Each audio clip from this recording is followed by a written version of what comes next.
మొన్న ఒక వీడియోలో మా అమ్మ వాళ్ళు మా ఇంటికి రానే రారు, వచ్చిన అమాస పుణ్యానికి వస్తారు, ఇట్లా వచ్చి అట్లా పోతారని నా బాధ చెప్పుకుంటూ ఒక వీడియో చేస్తే అందరికి ఏం అర్థమైందో తెలియదు కానీ నన్నే తిడుతురు మీ అమ్మ వాళ్ళని ఎందుకు అంటారని.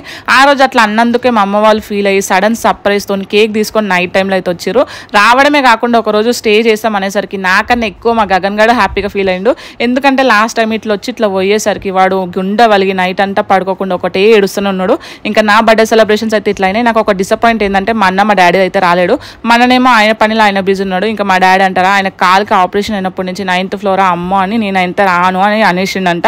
లిఫ్ట్ ఉంది ఆయన రమ్మంటే కూడా ఆయన రాలేడంటే. ఇంకా మేమే ఇంకా వీలు తీసుకొని అయితే పోవాలి.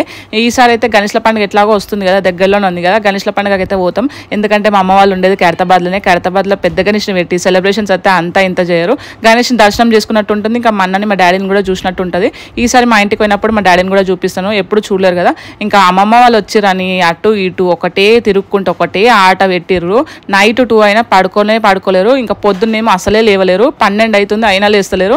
ఇంకా మా అమ్మ నా ఇంటికి వచ్చింది అనుకో నన్ను ఏమీ చేయనియదు, చాయ్ పెట్టుకొస్తుంది, అన్నం తీసుకొస్తుంది, తినే గిన్నె కూడా తీయనియదు. ఇంకా నా నెత్తిలో పెయిన్లు పడ్డాయని చెప్పిన కదా, మా చెల్లె చూస్తే ఒక్క పెయిన్ కూడా లేదంట. ఇంకా మా అమ్మనేమో అన్ని పనులు చేస్తుంటే నేనైతే రిలాక్స్ అయిపోతాయి ఇంట్లో.